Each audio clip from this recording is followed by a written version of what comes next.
this is a personal opinion, right? And you probably might disagree with this, but personally, I believe that this is the greatest matchup in the 21st century. Literally, I personally do believe that Errol Spence Jr. and Terence Crawford is literally the greatest matchup in the 21st century.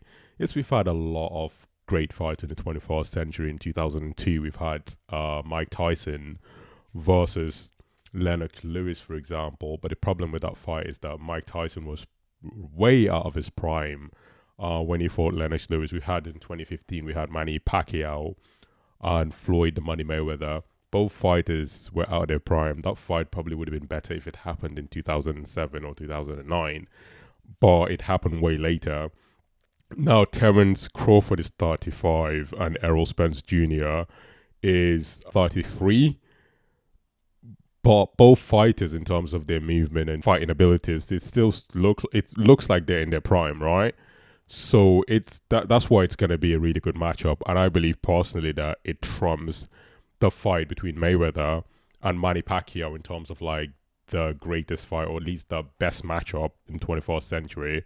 Yeah, ladies and gentlemen, this fight is going to be incredible. And what we've got is the way these two fighters just match up is really crazy, to be honest, because there's not much of a discrepancy between these two fighters. You'd be shocked. Their fighting styles are both kind of similar. It's just that Terence Crawford is more of a counter striker or counter fighter than Errol Spence Jr. Whereas Errol Spence Jr. is more of a aggressive fighter. Do you know what? I'm not a counter fighter, but he's an aggressive fighter. He's got like devastating body shots, and his overall defense is about as good as Terence Crawford. But defensive wise, I'd say Terence Crawford is a better defensive fighter, to be honest. So the matchup is actually crazy. And what we've got is both fighters who've got 6 title defenses. So there's not much separating these fighters. It's just that Errol Spence Jr. has more belts. If I'm not mistaken, he's definitely got the IBF title, which is he took away from Kell Brook, one of our own Kell Brook, in May of 2017, which was ages ago. That's when he first won his first title.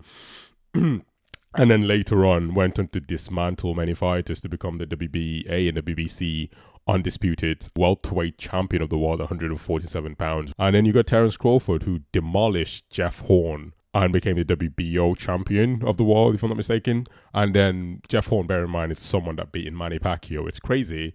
So there's not much that separate these two fighters. So to try and make a prediction will kind of be disingenuous, to be honest, because how can you predict who's going to win? There's not much that separate these fighters. Terence Crawford is the smaller man. So regardless of what anyone else says, going into this fight, he's going to be the smaller guy, Terence Crawford. Would that size be to his detriment? It's possible that it's going to be to his detriment. However, we've seen him fought or had a lot of fights where his opponents were bigger than him. For example, Joseph Benavidez Jr. was a lot bigger than Terence Crawford. Terence Crawford dismantled him and finished him, I think, in the 11th round. So he's demonstrated that for the most part in his career, his opponent's size is not much of a threat to him personally. But the problem is we're talking about a different kettle of fish right here. We're talking about Errol Spence Jr., a 3-belt holder. Do you know what I mean? One of the hardest hitting welterweights in our generation. You know, the skill gap between Terence Crawford's previous opponents and Errol Spence Jr., there's a massive disparity. The closest probably might be Amir Khan or someone like the special one, Kell Brook. But apart from that, Errol Spence Jr. will be the biggest opponent for Terence Crawford. Unequivocally, the biggest opponent for Terence Crawford. So I think size is definitely going to play a role. So if I'm going to predict who's going to win, if I was to go for Errol Spence Jr., for example, I think size and power will definitely play a significant role. And if Errol Spence Jr. was to win against Terence Bud Crawford, I think it's going to be a stoppage. It's not going to be a decision.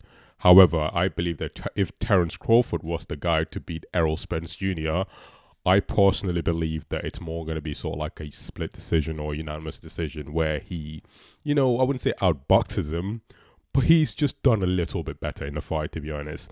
But there's a possibility that we might also see a lot of controversy as well in the fight, where like there's like poor decision from the judges, for example.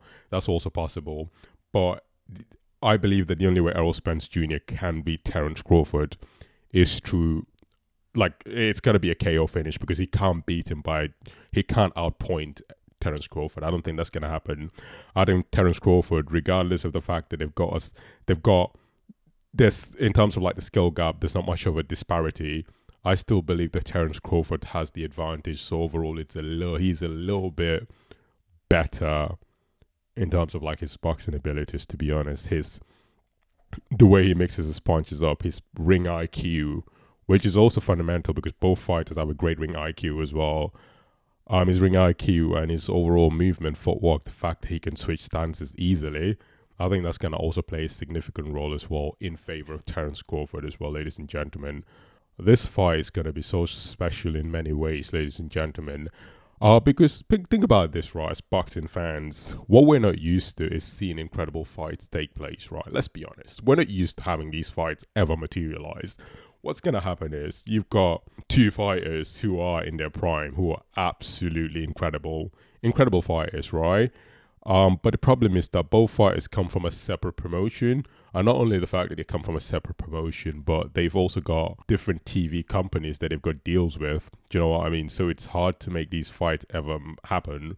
Rather than the UFC, for example, because it's under one umbrella, it's just easy to make a fight happen. So if you want to make a fight between McGregor and Khabib, you don't have to go through two separate promotions to be able to make it.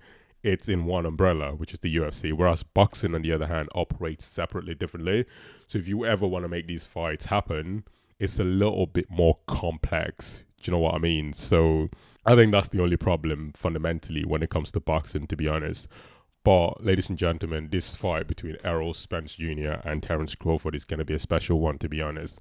And I would definitely like to know your predictions in relation to this fight, because, you know, it's hard because there's not much separating these two fighters. Fundamentally speaking, there's not much separating these two fighters.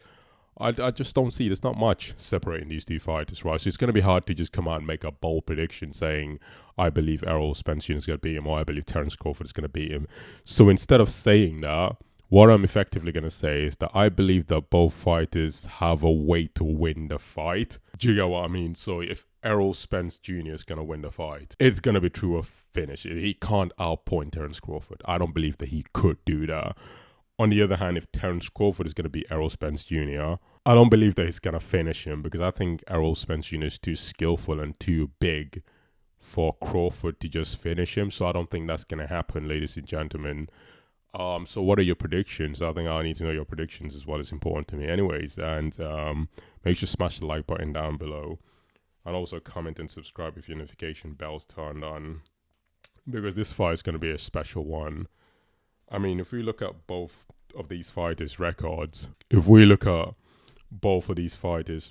it's crazy, isn't it, right?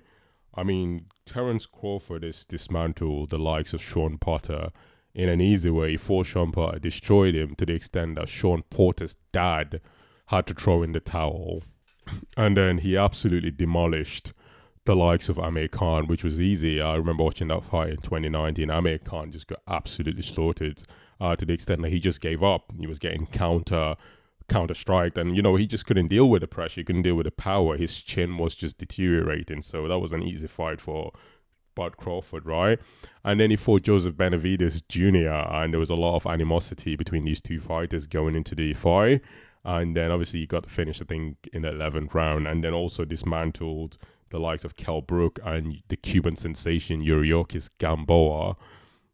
And then you got Spence, who also fought this special one, Kell Brook, and demolished him. In fact, that's how he managed to gain his IBF title back in May of 2017, right? Just slaughtered him.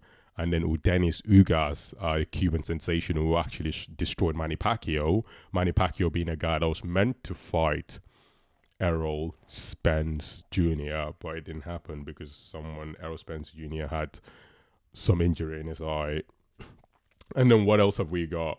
We've got, you know, Sean Porter, which was one of the best fights I've seen. A really good fight between Errol Spence and Sean Porter. And it was actually a split decision. Fight could have gone easy. Either way, it was a war between the two fighters. And then we got Danny Garcia and Mikey Garcia as well destroyed both of them, systematically broken them down with his jab. So he's a top G. The guy is a really talented fighter, Errol Spence Jr. is. But his match, Terence Crawford, is equally as good, if not better, ladies and gentlemen. So this fight is going to be a special fight. It's going to be the biggest, or one of the biggest boxing matchups in the 21st century.